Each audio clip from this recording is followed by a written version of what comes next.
crazies. We are live. It's alive. So, yeah, the pandemic. It seems appropriate that we will talk pandemic, horror talk pandemic, because there have been horror movies based on the very, very, very thing that we seem to be experiencing in life right now. A whole bunch of them. A whole bunch of them. Yeah, it's an entire subgenre. So if you're pissed off because you don't want to think about pandemic horror movies, you don't want to watch pandemic horror movies during a pandemic, well, you're shit out of luck, and you can blame me because. And that's what we have to thank for the zombie movies too. Oh, without a doubt. And I am sincerely hoping that the people that die from the coronavirus start to get up and kill, and that the people that they kill get up and kill. Yeah, because we need to use those swords eventually one day. We didn't buy them for nothing. Exactly. And I've always wanted to try one of those battle axes. We got notifications out, man. Awesome. I got a stack of battle axes just waiting to bite into some skull. Adam, if you got time, you want to come into the chat, man, I'll send you a link, brother. Here, I'll fire one over at you. Hell yeah, get Adam in here. You can just try to come on in. The more the merrier. I'll be back. I'm just gonna go grab a smoke. Hold on. You got it, brother. So fill in the audience who's watching, Adam, and to what we're doing, pandemic. Okay, yeah, we're going to be talking pandemic horror films. Yes, horror films about contagious diseases.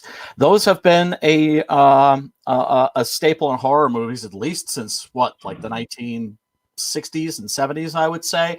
I'm not sure what the very first one is. I know that David Cronenberg, of course, became the king of what was known as venereal horror, which is to say that his first few movies were about killer, very strange, bizarre venereal diseases. His very first film, in fact, was Shivers, also known as They Came From Within. This was Shivers.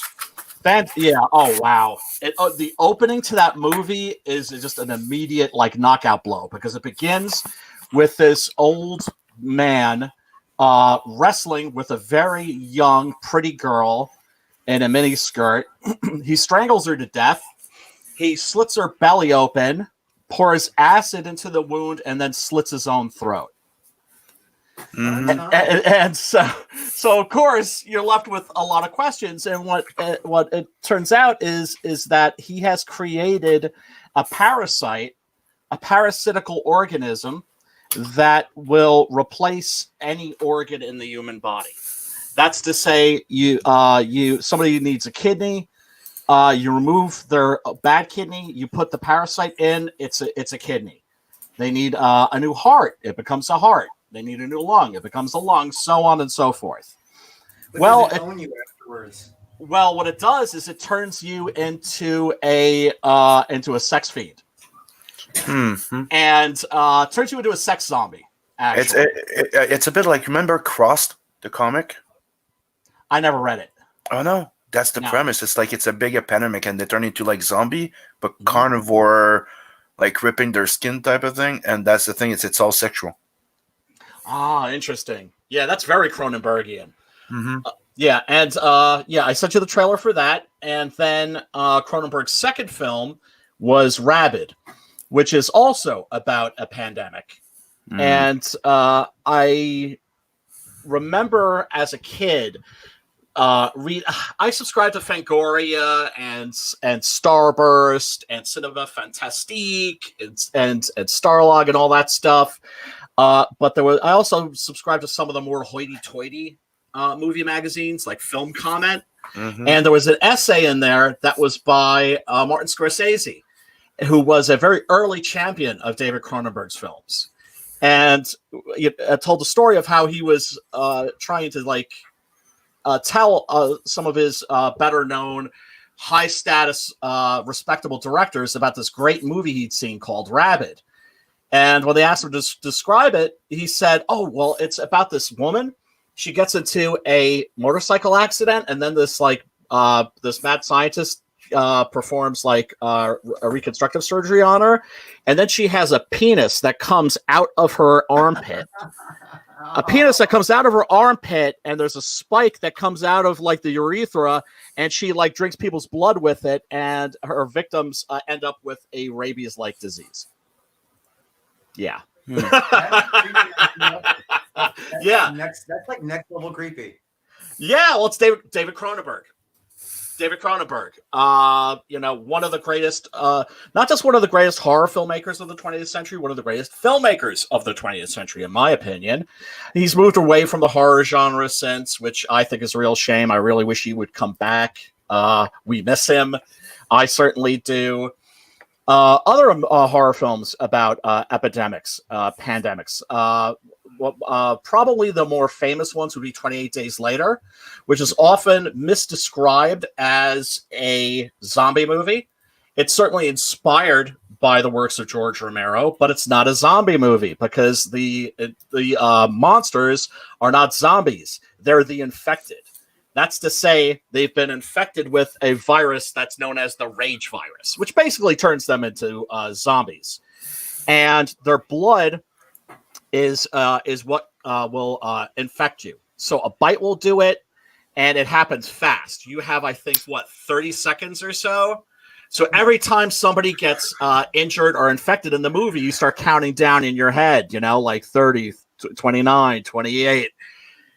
So that means that the survivors have to be absolutely ruthless with anybody that's been infected. Because once one person is infected, everybody gets infected very, very quickly. And it's like a brush fire.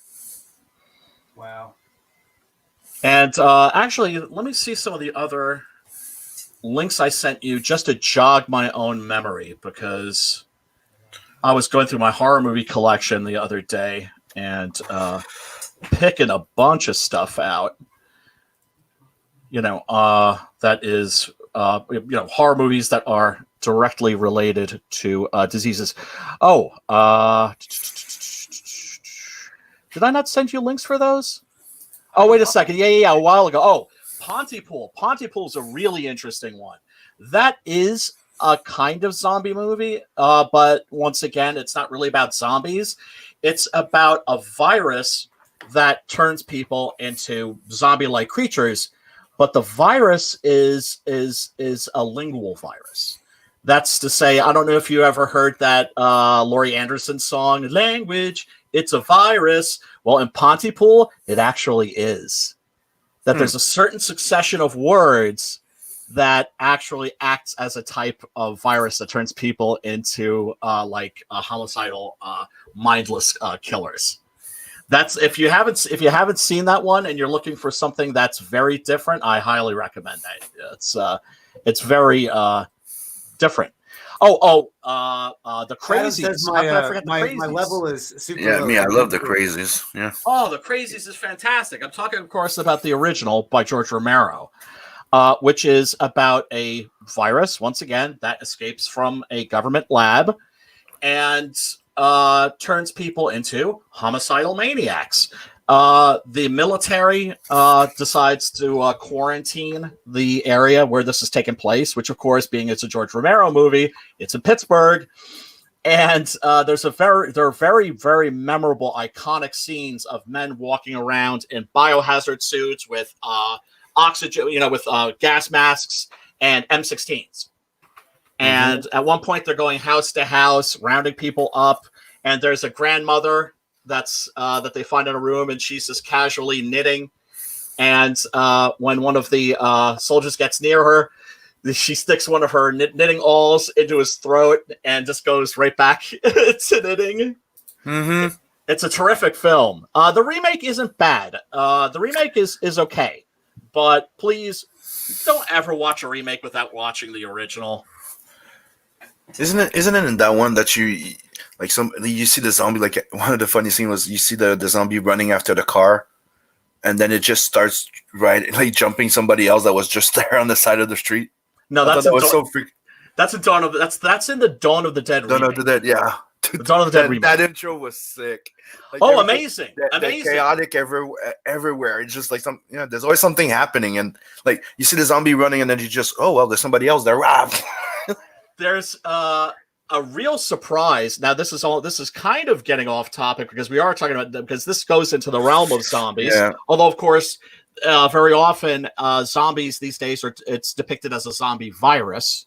Yep. In the original Romero movies, you don't know exactly what it is, which I think is always preferable because it could be a virus. It could also be the wrath of God. Yep. Which is really scary. 28 Days. That was good. Fantastic. And it's the one that started the zombie boom, really. Another one that's a pandemic is a War of the World. Yeah. Exposure. So goddamn clever. Yeah. So, are my levels any better, Adam? Was it? No, you're still very low. You're still Maybe real low, it's- brother. Maybe it's because I was talking. Yeah, you're better now. Is that better? Is that Yeah. is that Pepper Potts you're giving some love to? Yeah, she's all up in my grill right now. Oh, well, she takes priority, so it's all good.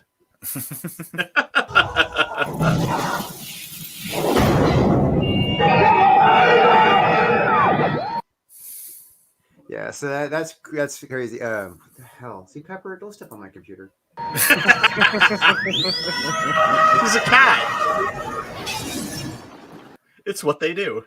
Yeah, it really is. I keep stopping it, obviously, because I'm trying not to get the copyright strike. It's funny because those come like for almost nothing now. They don't Oh, they don't God. shut the movie down anymore. They just send an email about it.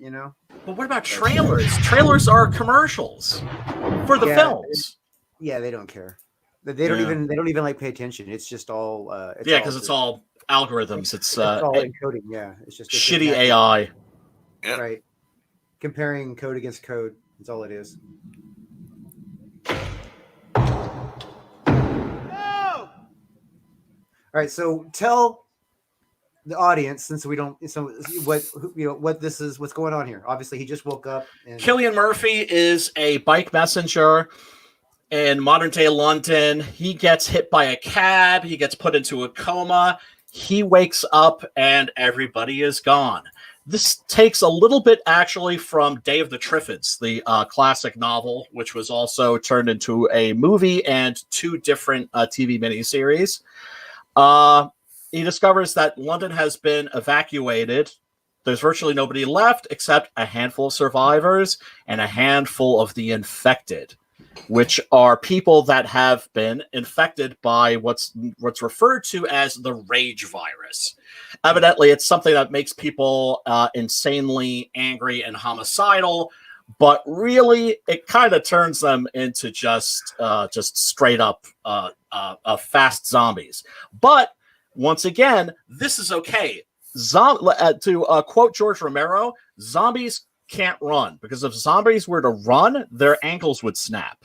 But these are actually living human beings. So the advantage is there's only a handful of them. There's not that many, but they're really fast. They're really strong, and they're just absolutely relentless. They have no sense of self-preservation. And you could, in a sense, you could call them zombies because they are absolutely mindless killers. yeah, but they're not the undead. No. Yeah, another one that I really like that's considered pandemic, but most people would forget it. It's 12 Monkeys. Oh yeah.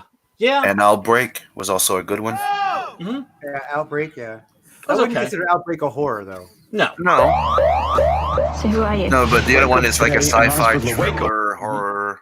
This one's definitely a horror. Yeah, balls out horror. Balls out horror. Yeah, there's a difference between horror and thriller. This one goes well into horror. Absolutely. Absolutely. I'm hallucinating. Got some bad news. They're infected. Infected! Infected with what? Oh, I shouldn't have done that. The blood. There's something in the blood. There's something in the blood, with her sexy British accent. Yeah, she's very cute in that. Yeah, the movie opens in a animal testing laboratory. In an animal testing lab, and there are a bunch of animal rights activists who break in. They're going to free the animals. Unfortunately, one of those animals is a chimpanzee that is infected with the virus. And so it's interesting because I grew up under the as you did, Drew, in the shadow of the bomb, where Yep. generally speaking, what people thought the end of the world was going to look like, it was going to be like a nuclear holocaust. Right. You ask people these days, very few of them would say that they think or they fear that the world will die in a nuclear What holocaust. was that name of that movie? Was it The Day After? Is that the name of the movie? That one that was The television movie. Yeah, the That was- television yeah. movie. Yeah. Where Ronald Reagan had and other people were all over TV saying, "Don't worry, if there's a nuclear bomb that goes off, all you have to do is be in the shadow. All you have to do is hide behind a tree. Or hide under the table. You're Yeah. golden, and you're golden. So don't worry about it. Nuclear bombs, whatever. Duck and cover. Duck and cover. Duck and cover. Yeah, that movie was pretty intense though. But It was by Nicholas Meyer, who's probably best known for But I think pandemic is a bit touchy. When you were saying the line of horror, because pandemic, it doesn't need to be gory to actually give you this heebie-jeebies. It's microbes. It doesn't need to be like It doesn't need the pandemic itself doesn't need to be scary. But what it does to people. Exactly. That's why I wanted to bring up like 12 Monkeys, even though it's a bit sci-fi. Oh, it is sci-fi. He was trying to prevent though the end of it, a big pandemic that was killing everyone. Really shit idea. Right. You know why? Yes, that it was about him. They were sending him back to stop the pandemic. Yeah. Right. Yeah, it's based on Obviously, a shit idea. French movie called Le Jeté. Yes. I always do. You've seen it? Yep. Like Brian sees all the foreign movies. Yeah, I do. Yeah, but I mean that one I had to see because it's been it'd been written about so much. And when I was a kid, I had all these different books and magazines, about horror and sci-fi. There was no internet back then, so that's how you would find out about And you're gonna be next. the movies that you needed to see. Another one that we do have to mention that it is a pandemic. Aliens. Well, It is a horror pandemic. It is an infection that keeps going from one to another, and it kills the hell out of you. Well, it's a parasite, or it's I would say So- it's an. It doesn't Let's, fit. let's get some hails though. We got Mikey Woods in there. Hail. Mikey We got Woods. Arctic Comments. We got Rot 10 Glory. Rot Hail 10. brothers. What's up, Thanks for brother? getting in here. Hey, everyone. Love Rot 10. He's a really awesome guy. He had me on his show. That was a lot of fun. I agree with him about the Invisible Man remake, by the way. Mikey Woods, one of the absolutely tireless promoter guys in the chats, always dropping links in the chats to different Comicsgate creators campaigns.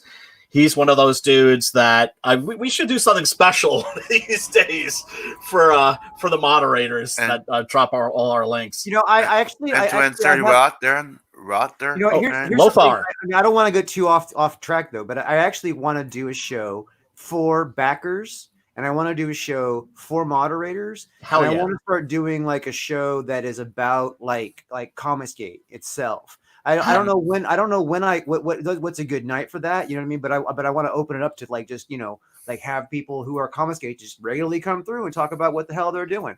You know what I mean? And Hell yeah. and then like if they have a new campaign, if they're working on a campaign, they can ask for advice, they can ask suggestions, they can tell people what's going on, what they're planning on doing. You know what I mean? And just like keep an open forum night. You know what I mean? Instead of having well, we're gonna talk about your comic exclusively. No, we're gonna talk about a bunch of just general crap. You know what I mean? Yep. Yep. And hopefully educate some people about about stuff they're curious about. So Yep. We And got to answer Lothar Rot D. 10, Lothar it's D. in Alex there. Garland. Alex Garland. That's right. I was just about to say. Yep. Cool. Yeah. It's one of the great filmmakers of the era.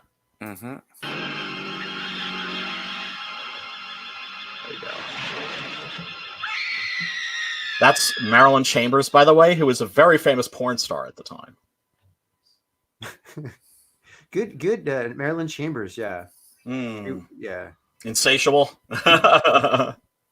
She, One of my favorites. she's pretty hot. Oh, she was.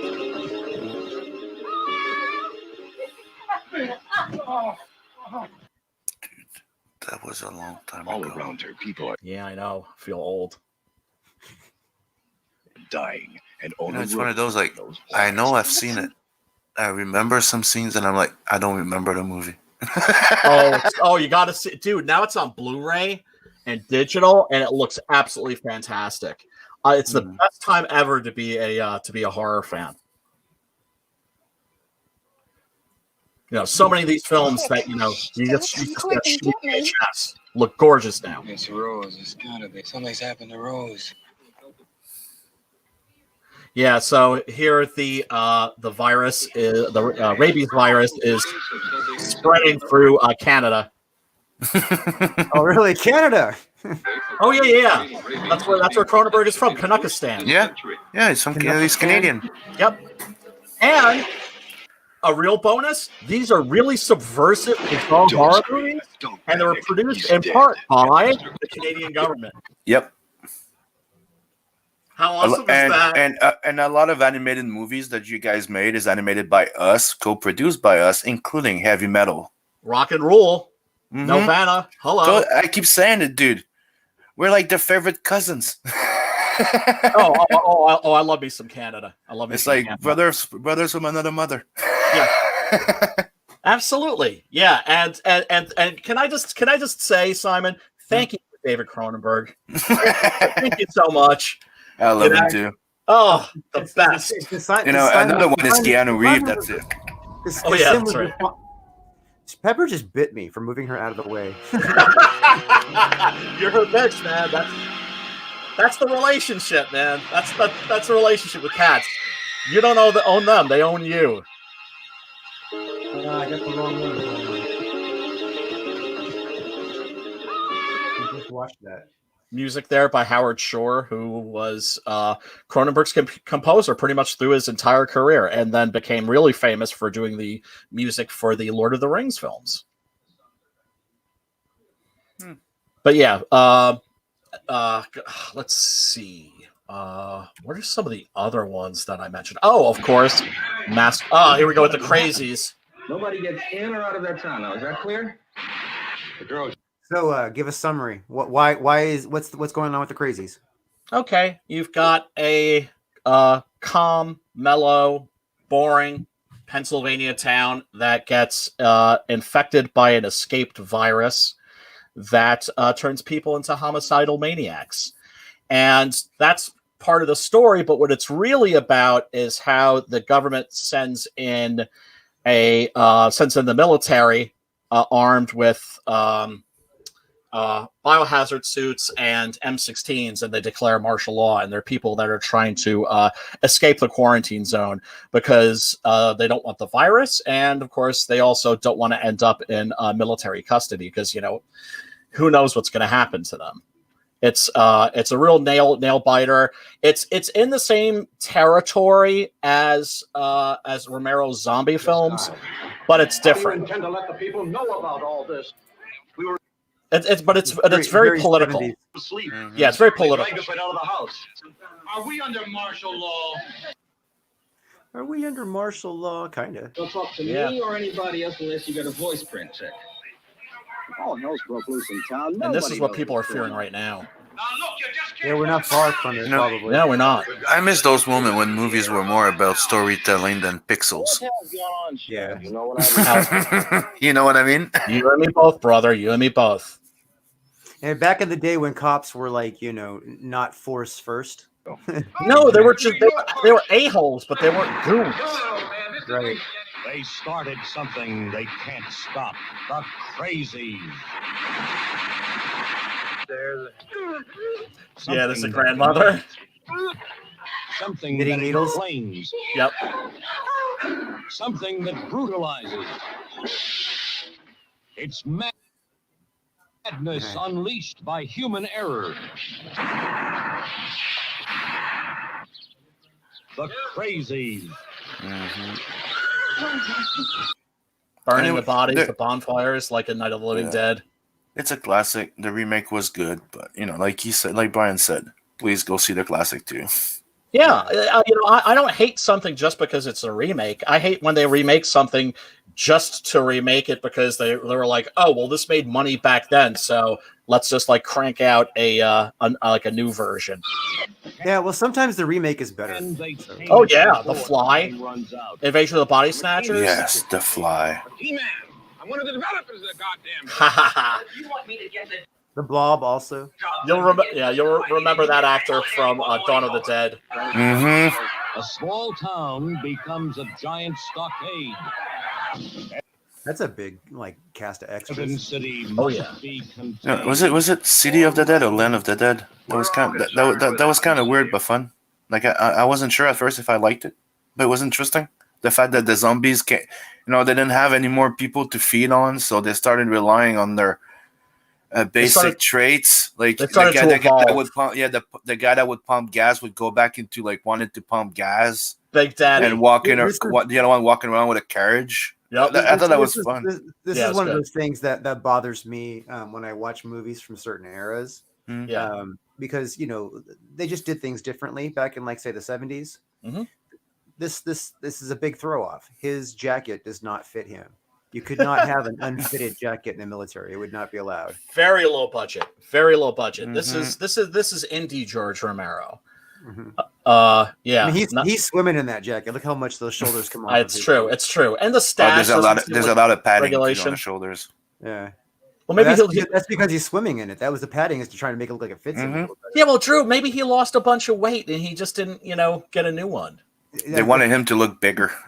The thing is, that's what they had. That's why. Exactly. If he had like lost the weight, you know what I mean, in the military, he would have immediately had to have a new jacket.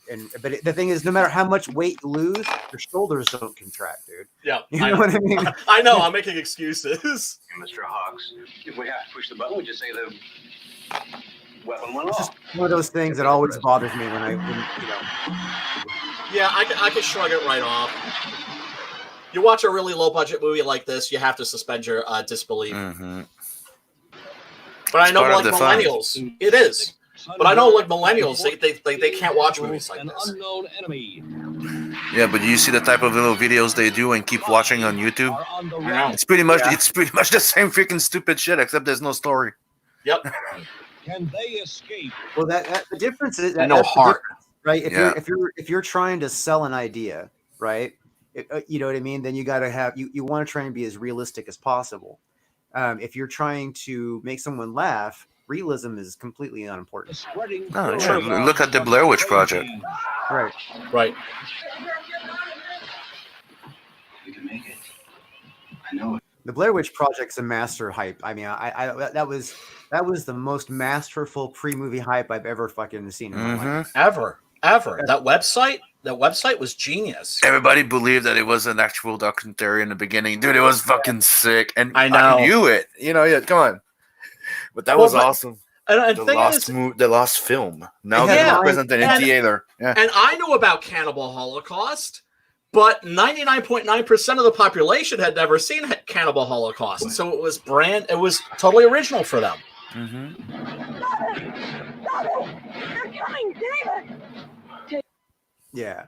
So, basically all these pandemic movies have roughly the same philosophy. You know what I mean? It resolve about the survival and the human nature, how people can be, how they can be turned in a certain aspect of survival, the survival instinct, or, having to deal with, one of the main things, somebody that's infected, might be somebody you love that you're going to have to put down. It's those type of things. Right. Are you dealing with being infected yourself? Sorry. Yeah. And also, at what point does your fight for survival cost you your humanity? Mm-hmm. Right. Yeah. So, and it usually is caused by, some kind of, government or unseen force. Always some bug that's escaped from a government lab, because let's face it, that is how most of us believe that if there's going to be an apocalypse, that's how it's going to happen. And Drop Strain, that's an excellent science fiction movie by Michael Crichton. A bit long; it's like 3 hours long, but it's good. Definitely worth seeing. Mm-hmm. And of course, another great one is Mask of the Red Death. That's good. Nope. Never You've seen never it. seen Mask of the Red Death? Oh, Nope. you were in for a treat, Simon. You were in for a treat with Vincent Price. Oh, Yeah, okay. yeah. That's not about a modern plague. That's about a medieval plague, the Black Death. Mask of the Red Death, right? Well, although it's actually the Red Death, but it's inspired, of course, by the age of the Black Plague. But yeah, the Crazies, folks, definitely check out the original. It's out there now. It's available on digital. It's also available. 1964? No.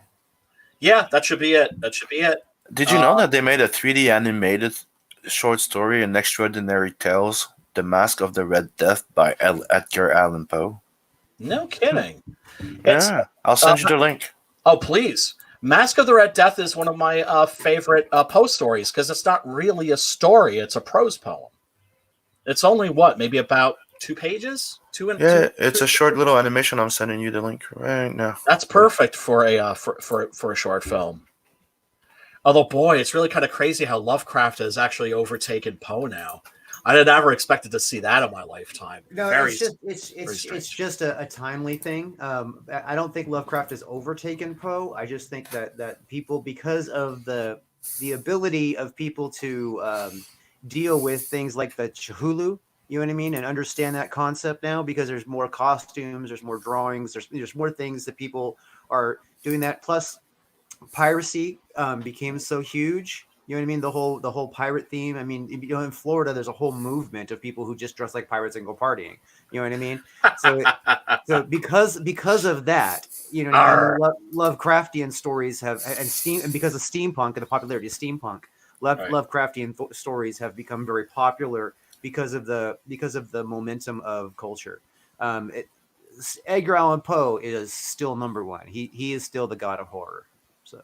yeah, but Lovecraft is the Dark Prince of the 20th century. I would say Lovecraft is the godfather of monster movies.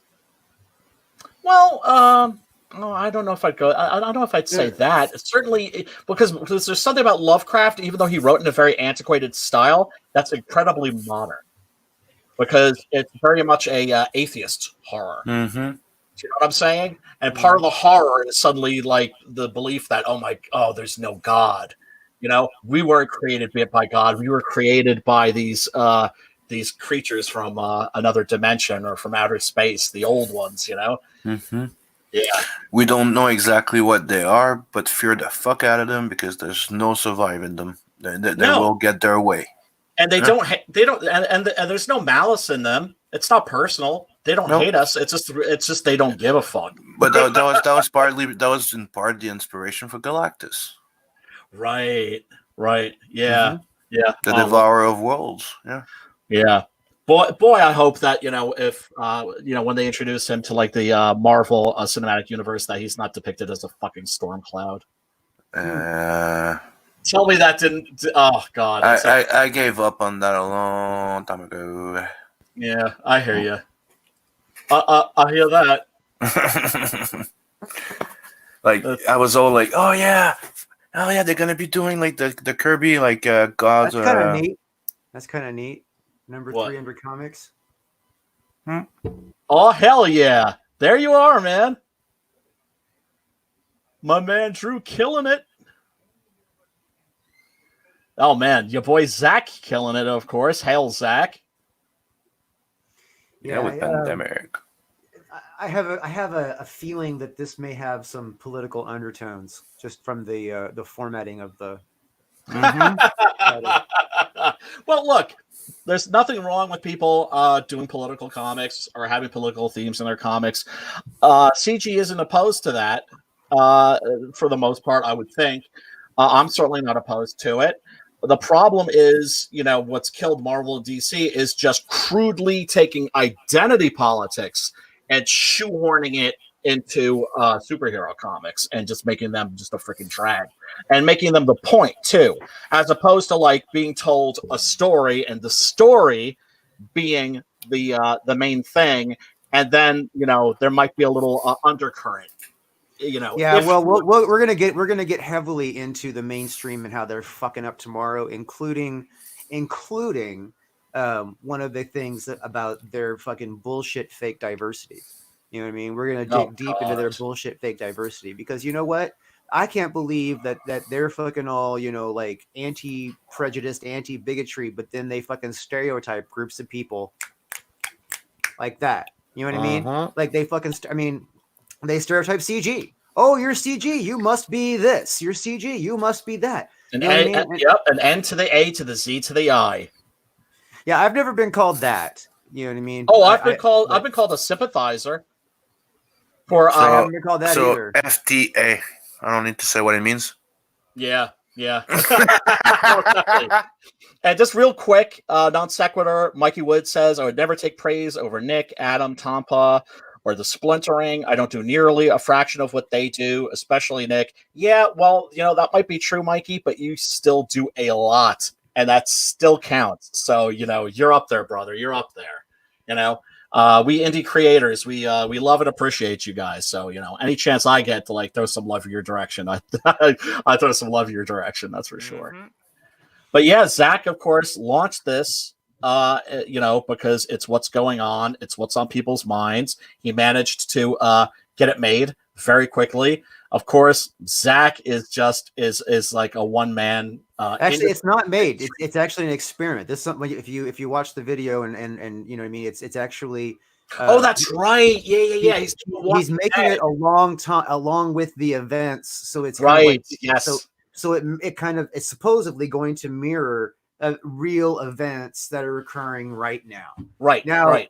You know, but what this will do will also give us a huge view into how he specifically sees the world and how he interprets news. So based on what he puts in there, we're going to be able to like see is he like a right leaning, hardcore, conspiracy freak of freaks, you know what I mean? Like Alex Jones, right. Like Alex Jones all day, or is he, somewhere in between, or all the way on the other side where he thinks that, everything's crazy. I mean, is government too big? Government can't handle it. Well, who else is going to handle it? The government can't. You know what I mean? A lot of people are opening. You don't want to put that kind of stuff. Right now.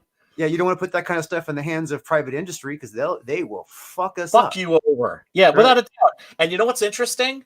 I'm seeing news anchors now with the look of fear in their eyes because they're like, "Oh fuck, this is happening, and who's in charge?" And who are we running against them? Because they've already made up their minds that they're going to the Democrats have made up their minds. They're going to throw the election this year. They're going to go with Trump. And they'll just be the opposition party for 4 years. But even if like senile Joe Biden gets into office, is he going to do any better? He doesn't even know what day it is, or where he is half the time. So now it was interesting. I saw Andrea Mitchell. It's so obvious you're pro Bernie, dude. I am. Oh, and I'm always the first one to say, "Hey, I'm a lefty, dyed on the wool lefty." I'm not. I know. I'm a libertarian through and through.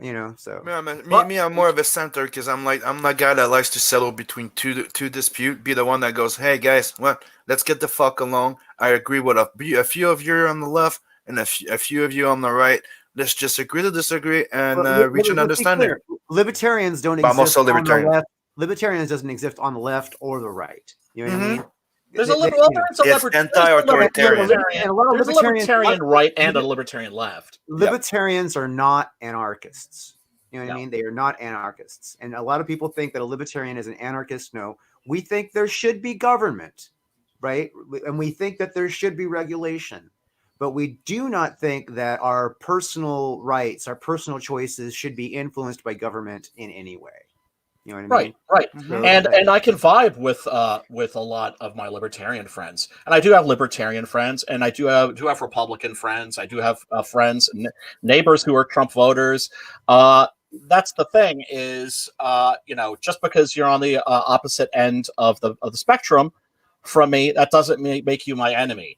And most importantly, the one thing that that my Democrat friends call me all the time, I am a free speech absolutist. You're gonna tell me that most people, okay, I'm sure pretty much here, your best fucking friend in the world, is he a fucking carbon copy of you?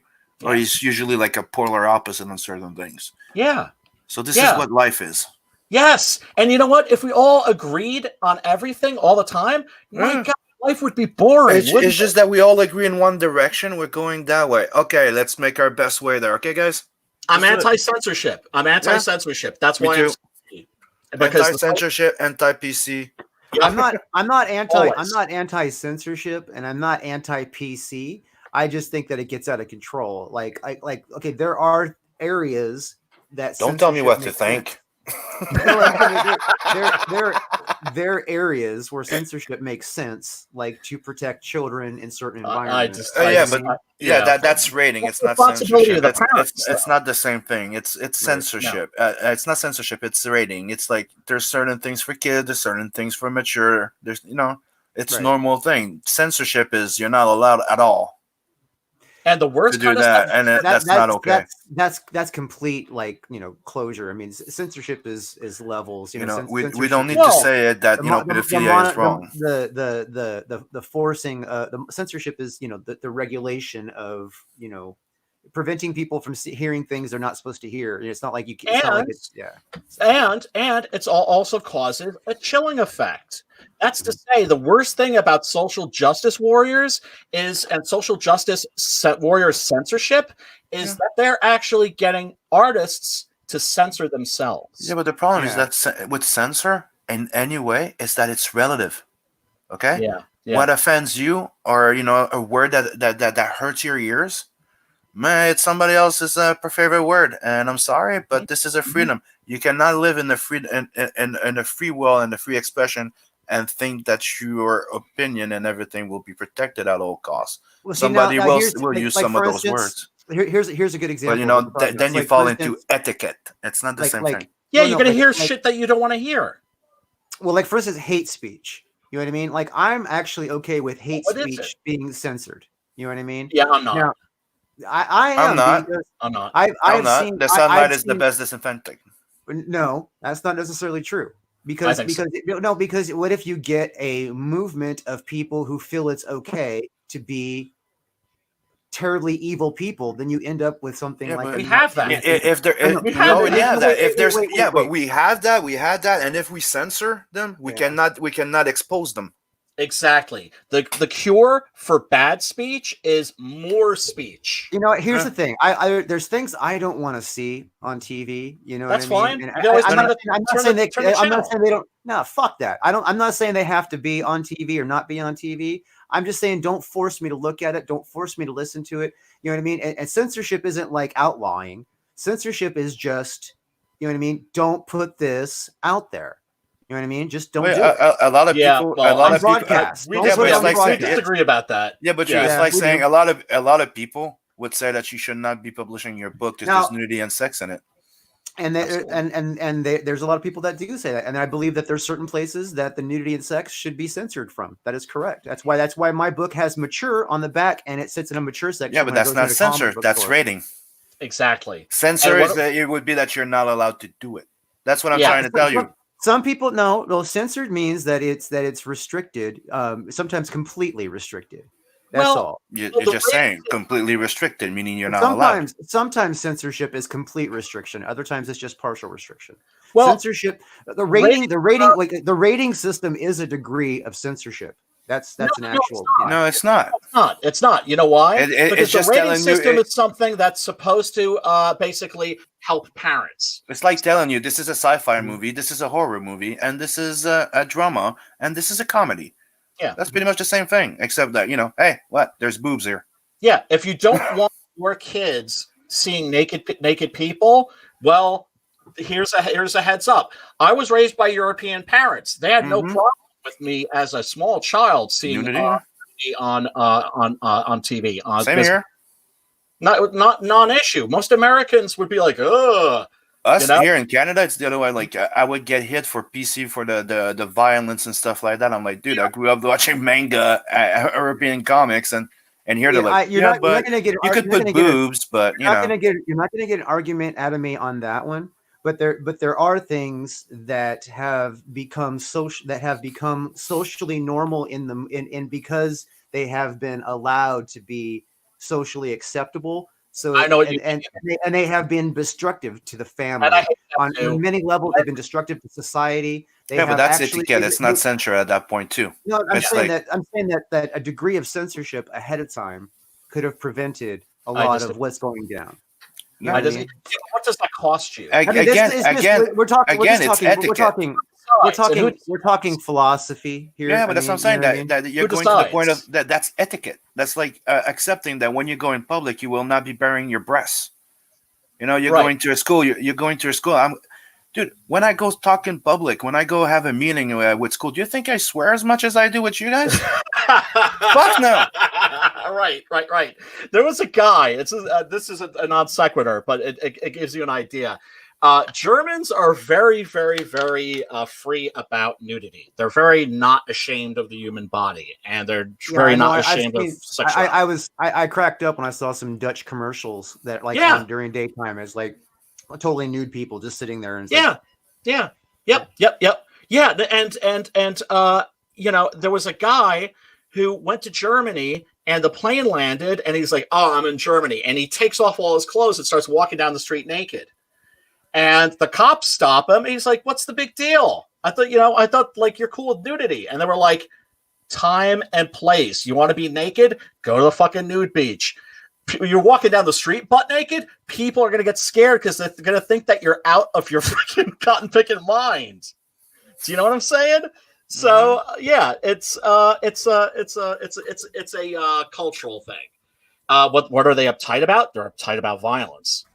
And if and they have, you have to understand also the United States is very unique in the sense that we have a First Amendment, because that's not something that you do I don't have that.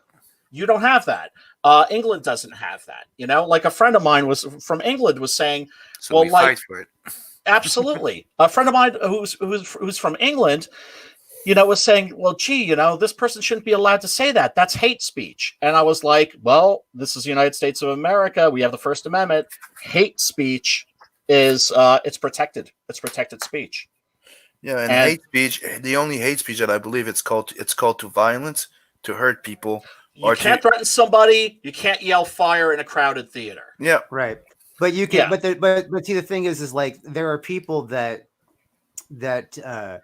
are toxic, and they use things like hate speech and they use our freedoms that we present. They exploit them. They exploit them. Yeah, I know. And it's because we don't. It's because we like how we're disagreeing right now. Right. You're like hardcore free speech, no matter what. Absolutist. You know what I mean? And I'm like, you know what? We need to have some long-term understanding of how we can fuck ourselves up. Look, and it's society has always been about sending. And there should be an ability to find a ground in between those that we can agree upon. But the thing is like the reason why it doesn't work is because there's a lot of people out there who are absolutists, and then there are a lot of people who think, well, you know what, you can't censor that because I'm that person you're censoring. You know what I mean? Or there's somebody else that might like it. That's technically what's happening that's exactly what's happening right now. It's like CG got created because people are getting censored. Yep. Absolutely. There is a Six Gun Gorilla story that I want to tell so bad. It's about the Buffalo Soldiers. You know about the Buffalo Soldiers who are African-American soldiers in the Old West.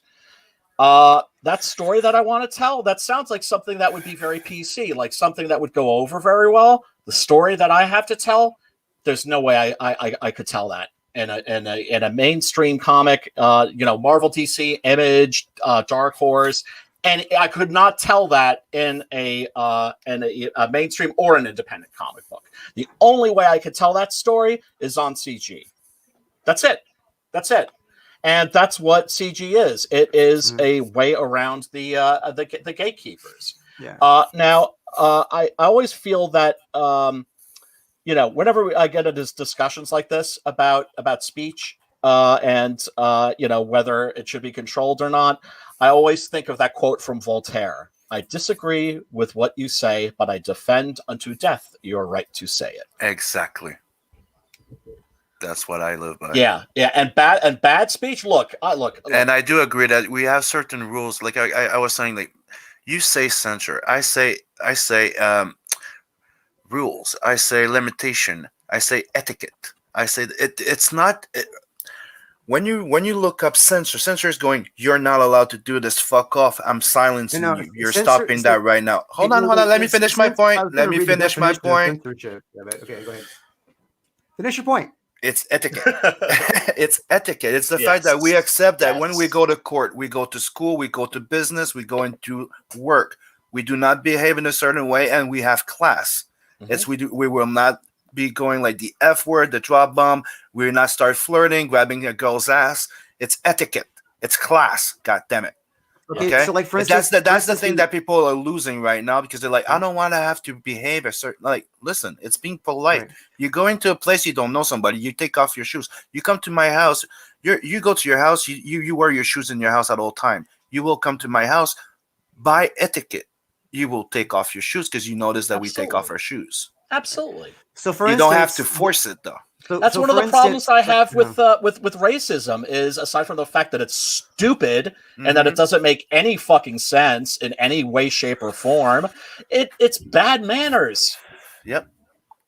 Yeah, but if you're gonna, I don't understand how you can be a absolute free speechist and then also have a problem that with people who are racist because those two things are the same almost. You know what I I mean? believe that they have the right to spout any kind of idiotic gibberish. Well, no, They, I mean, but so saying something. But what about the way they live their life? What about their feelings and things? I mean, if they're not hurting anybody, you guys know I'm not a racist. I'm kind of pushing back. I'm just pushing back here. But I see an absolute free speech as somebody who says that anything goes free speech wise is also somebody who cannot. If you're gonna take that view, you can't take the view of racism either because free speech, free thought, free action, free thought. You know what I mean? It's kind of. I'm a bit like Brian on that one. Like, look, you have a friend that come in and do a racist joke, right? Mhm. It has to do with context sometimes, right? My friend's Mexican, so he comes in, he does a little racist joke. Sometimes they'll be funny, sometimes they won't, and you'll go like, dude, yeah, that's too far. That's not okay. And dude, that we're supposed to be able to discuss these things. yes. Yeah. Okay. The only way of stopping racism is to educate the fools. I'm joking, but you know what I mean. Yeah. Discussing them is yes. Broadcasting them publicly under a government umbrella. I know what you mean. You know what I mean? Look, that's where Beck, I'm saying the line has to be drawn. Glenn Beck was on TV every night. He was he was like maybe the second most powerful person in the country for years. Whenever he spoke, Barack Obama was shook in his boots. It was ridiculous. And this chipmunk faced with the motherfucker with the little disgusting pig eyes on air every night, trying to start a race war. He took Michigan militia like white supremacist rhetoric and he brought it into the mainstream. Drew, let me bring you another example, okay? Why do you think those SJWs and those type of people do not want to debate anybody? They just want to be able to spur out their rhetoric. Yes. So I agree with you on the level that you should not allow them to like just have like a platform and just spur out their shit.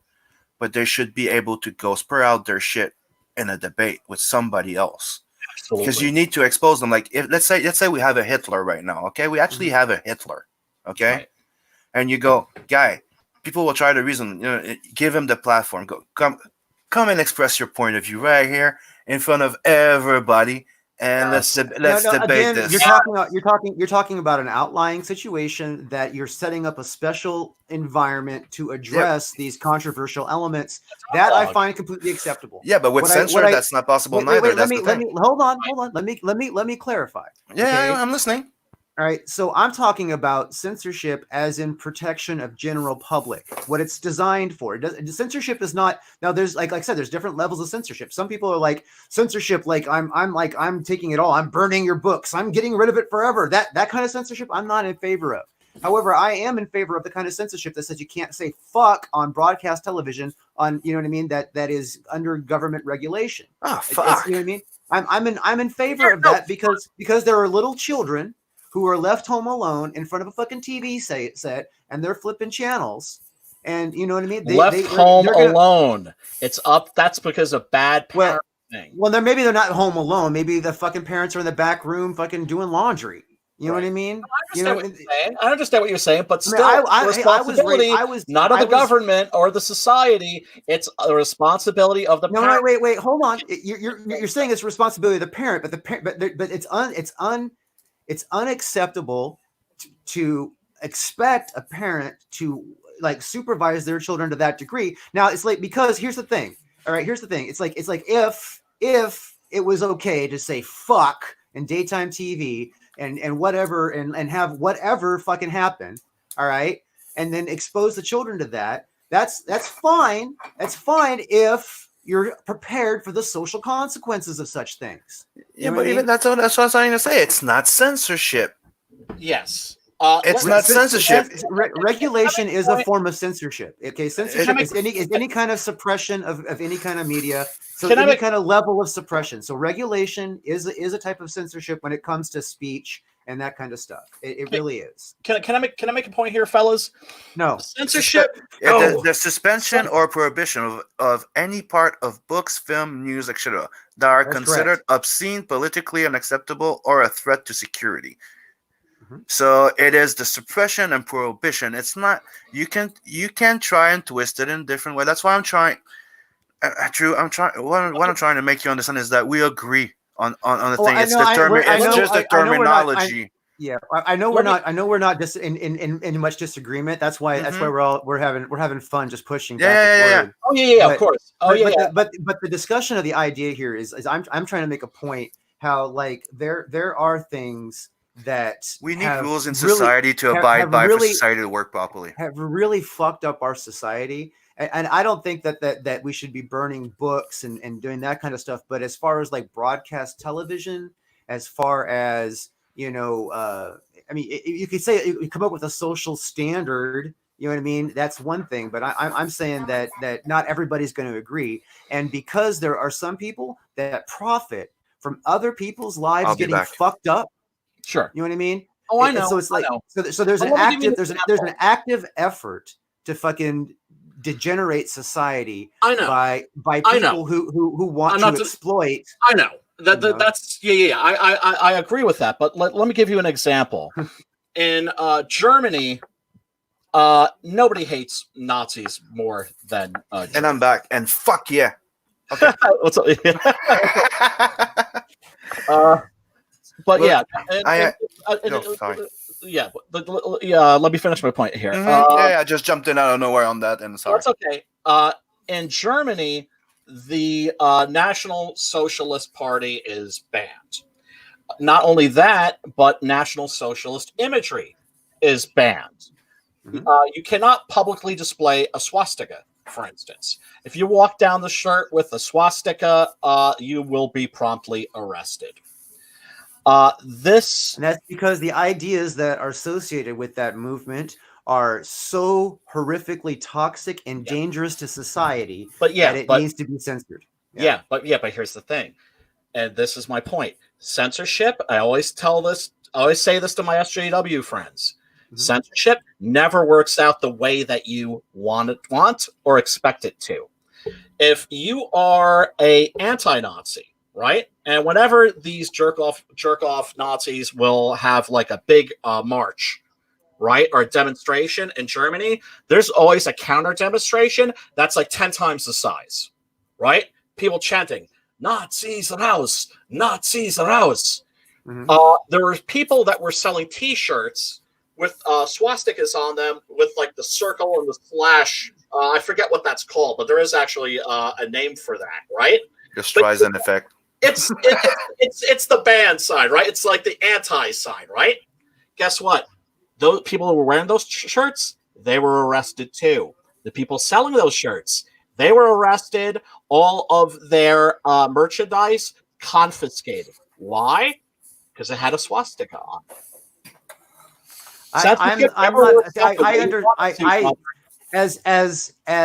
Okay, like if I was to be a hardcore purist and an idealist and not have any ground of reality of fucking the human character and how fucking human beings will exploit any fucking opening they can if they don't have any kind of like self-guidance, because a lot of people their morality is forced. A lot of people, their morality is forced. They would go and fuck their dog in the ass. People need to fear the consequence of their actions. You know what I mean? Yes.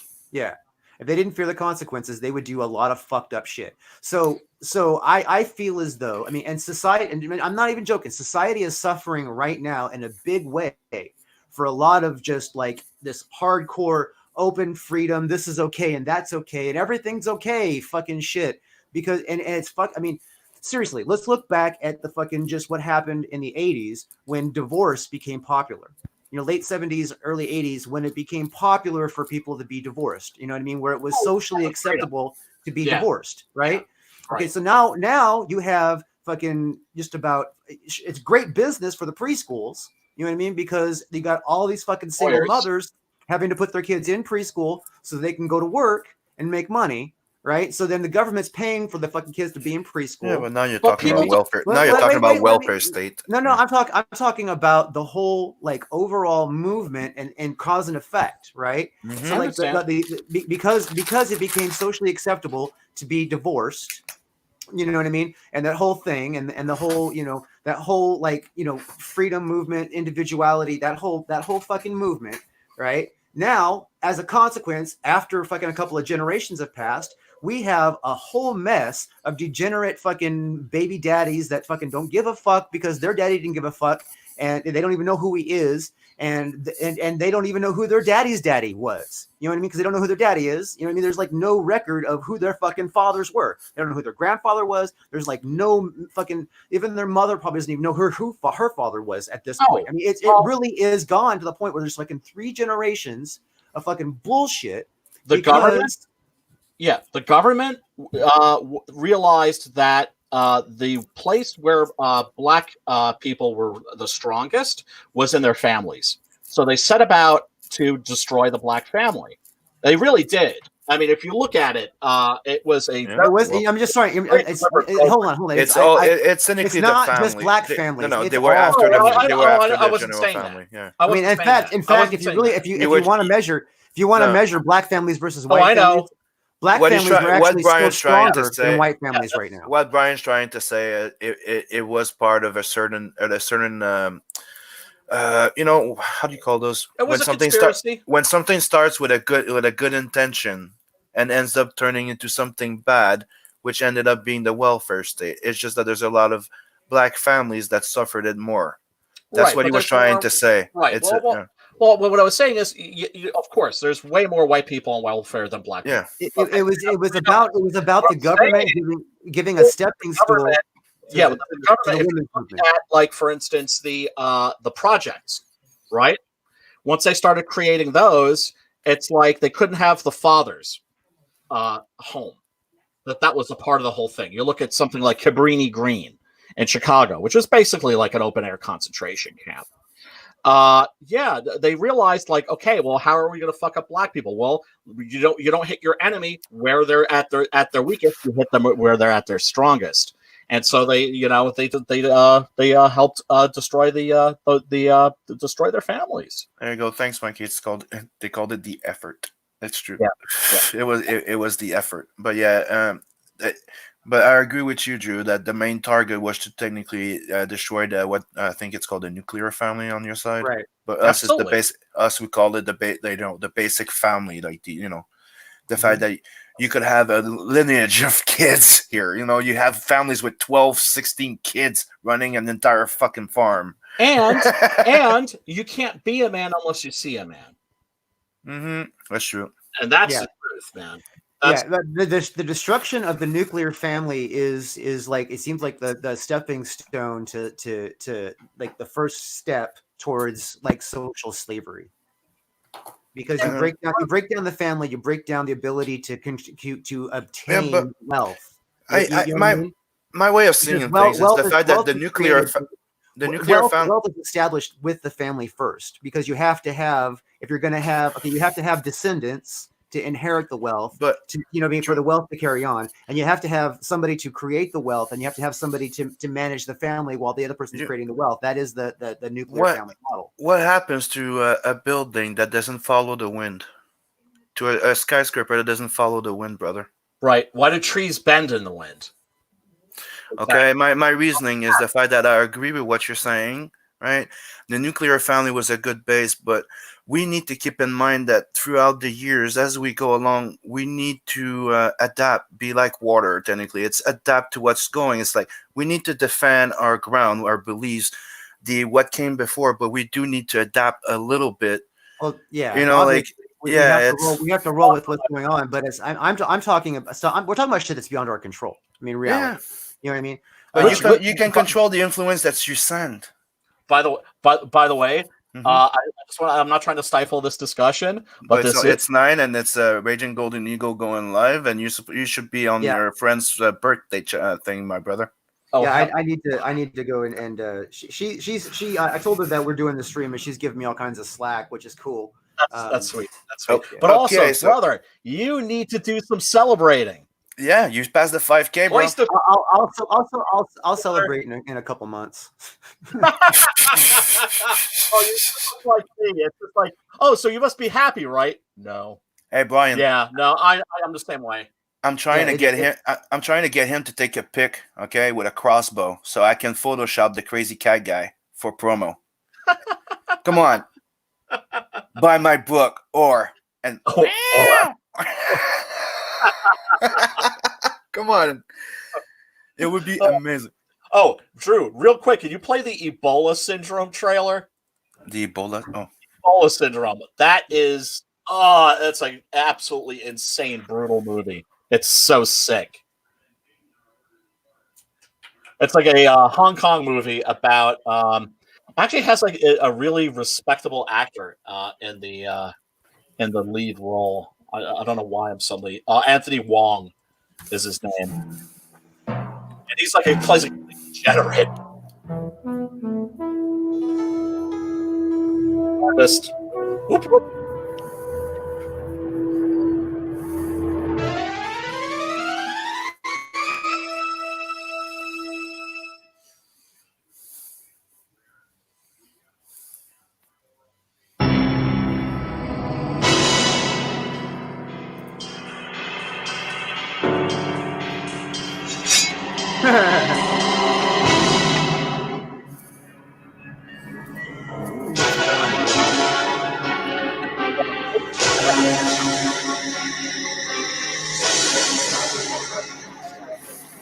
伊波拉病毒係嚟自非洲土人嘅部落，亦係現時地球上最猛烈嘅傳染病。一經傳染，喺72小時之內就會七孔流血、內臟溶解、 Whatever 無 you're 藥 struck 可 for nudity. 救。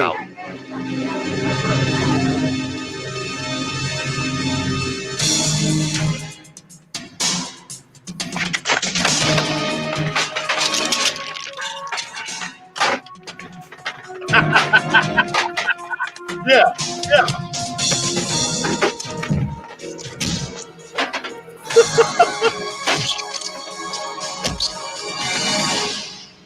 Okay, Oh. wait, hold on. That is the first time I've seen like karate fighting shot horror movie style.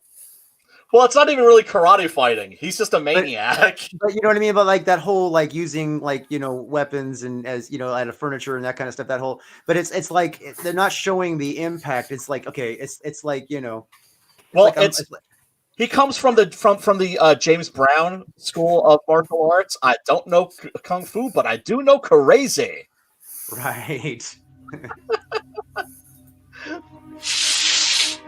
Well, let's see what he's Now- turning people. He was making hamburgers in a wok. I got respect for that. Yeah, those were his victims. they're fried burgers. And he had a he has the virus, but it's not affecting him, but he's giving it to everybody else. What are you saying? The movie was drowning you out. Yeah. Okay. Well. Okay. Anthony Wong plays this total degenerate. He murders somebody. He needs to get out of town. For some reason, he goes to Africa. There's an Ebola breakout. He happens to see this woman dying from Ebola, like by like the side of a pond, by the side of the road, and he's like, "Oh, at least she's still warm." So he rapes her and gets the Ebola virus, and yeah, like while she's like hemorrhaging from from every orifice. And that turns him on, right? Well, I think it's more a case of him just like not minding, anything that's warm and concave. Well, it didn't turn him off. Let's just put it that way. Yeah. So then he goes back to Hong Kong and he starts killing people again and starts turning them into burgers, and that spreads the virus even further. If that sounds bonkers to you, it doesn't do the movie justice. It's the people who made this are just out of their freaking minds. Yikes. Yeah, and so it's a little bit on the obscure side, but if you can find this, by all means, please watch it. It goes down very well with a little of your favorite alcoholic refreshment. Let's put it that way. Right. Yeah, I would just don't eat. 小心伊波拉病毒，嚇 Q 死嚟睇啊！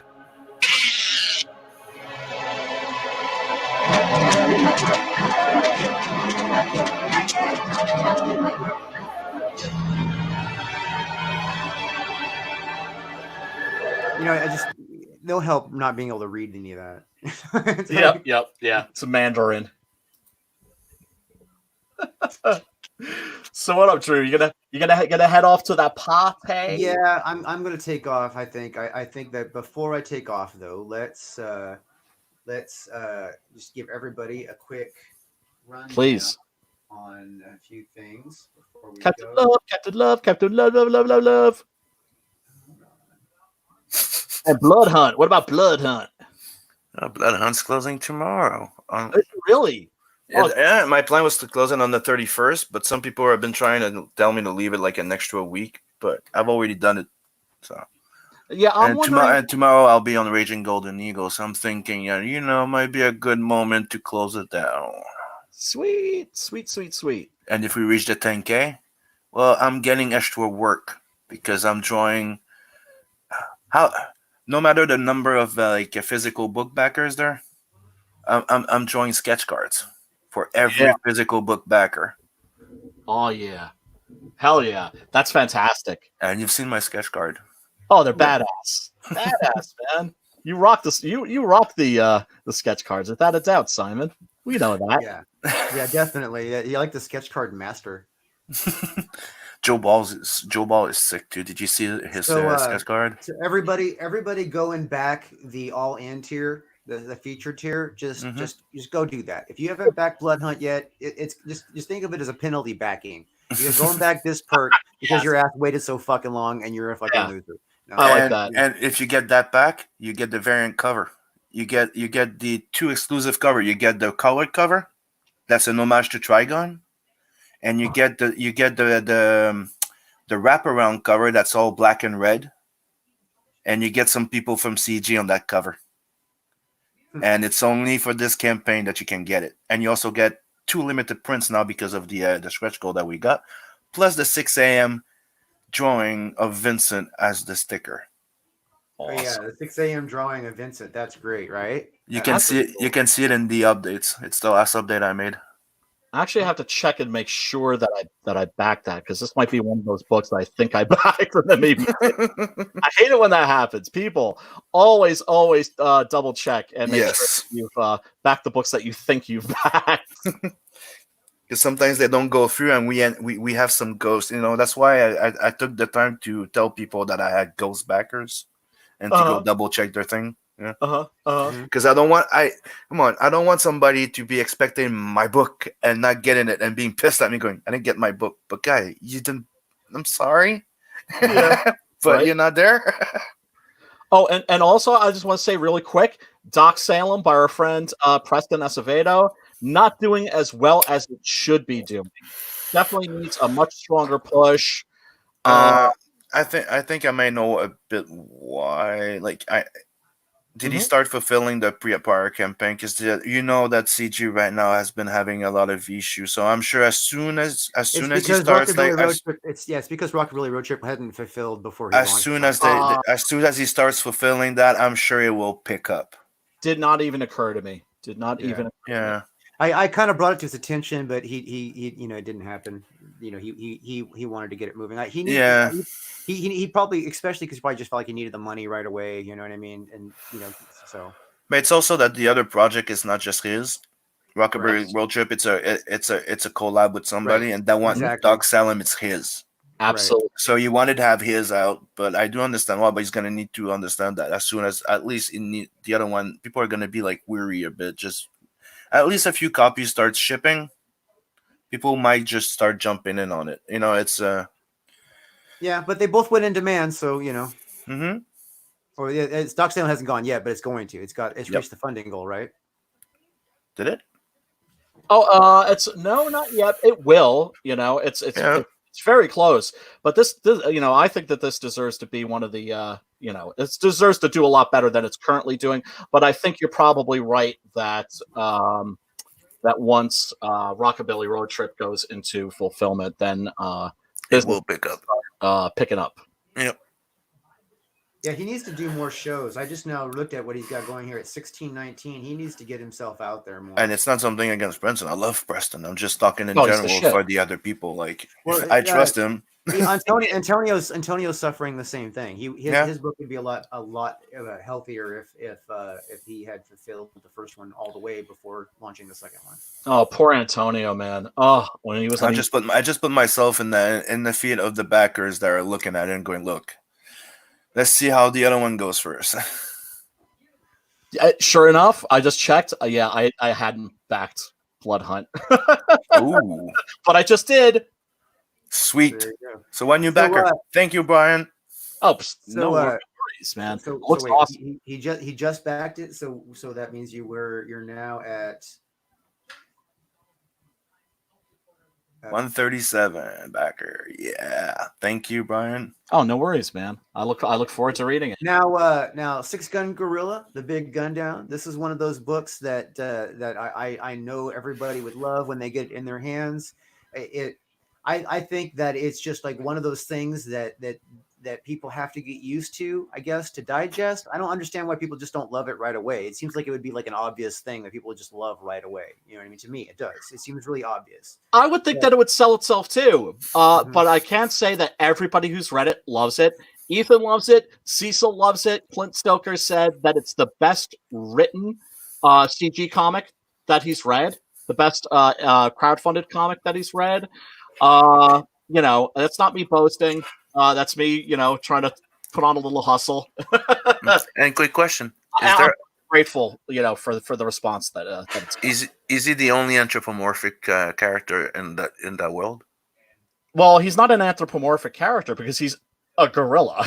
yeah, but you know what I mean. As in, Yes. he does behave. He does have human behavior more than an ape. Right? Well, yeah, well, it's He's personified. there's he has a secret. He has a secret, and he's not aware of it, and the reader's not going to be aware of it, and it's not even going to be. Is the secret that he's a doctor? No, it's not. It's not. He's an alien, I can tell you. I can always tell you guys. or he comes from another dimension, like Monkey Man and O'Brien. He comes from Planet of the Apes. That's what it is. He's actually from Planet of the Apes. He actually went back in time. Crossover. He was in the space. She was in the space capsule that Cornelius used to go back with. You know, he was just not a chimpanzee. He was just right. Yeah. So that's Okay, like- he's that lost baby that was supposed to be dead but got dematerialized and sent to another dimension. Now we got Six Gun Gorilla. Got it. Could be. I ain't saying nothing. Cornelius. No spoilers, but yeah, no, I can honestly say everybody that reads it loves it, and I'm very grateful for that. I didn't know if people were going to vibe with it or not. You know, none of us ever do. You know, we always put, you know, we do our passion projects, and we don't know, we put them out there. We don't know if people are going to connect with them or not, but this one they have, and I'm incredibly grateful for that. Yeah. And then, so before we wrap up, I'm going to force this on everybody one more time. Yeah, please. Captain Love. This needs backup singers, by the way. I know I've already mentioned it. Hi, my name is Drew Ish, and I'm the author of the Captain Love series. Well,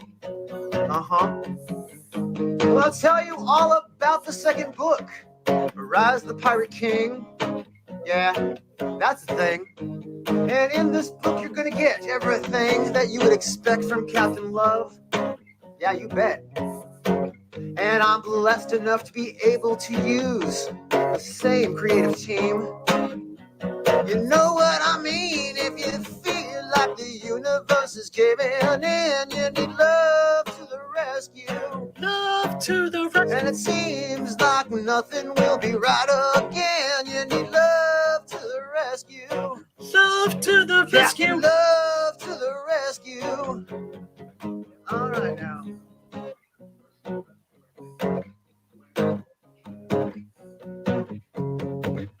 Now, Captain Love is a space trucker and a former war hero. There is even a legend that he may be immortal. He is accompanied by Spade, who's a living AI. Yes, I said immortal. As in he cannot die, and if it feels like the universe is caving in, you need love to the rescue. And it seems like nothing will be right again. You need love to the rescue. Love to the rescue. Yeah, love to the rescue. Captain Love to the rescue. All right now. In this book, you'll get space pirates, sexy girls and science monks. There'll be bar fights, space battles, and a lot of awesome junk. There's nudity and violence and swearing within, so this book is mature. That means it's not made for children. And if it feels like the universe is caving in, there'll be love to the rescue. Yeah, and it seems like nothing will be right again. You need love to the rescue. Captain Love to the rescue. Captain Love to the rescue. Captain Love to the rescue. Thanks for coming, everybody. For your time. Please back Captain Love. The book is going to be awesome. Rise of the Pirate King is just the second in an adventure heading forward for many books. Thank you. 2020 CG for the win. Go back, Doc. Go back, not Doc. Magic Cop. Go back, Magic Cop. Yeah, definitely. Yeah. Save Comics. Hail, brothers. We're gonna take off. Good night. Thanks for joining us with Horror Talk. Come back next week on Monday. Tomorrow night, indie comic interviews. We're gonna have somebody from. Well, I'm not gonna say who. We're gonna have somebody very special as the guest. We're gonna talk some industry malfunctions and whatnot. So. Bloody hell yeah. See you tomorrow night, everybody. Life. Because we're too legit to quit.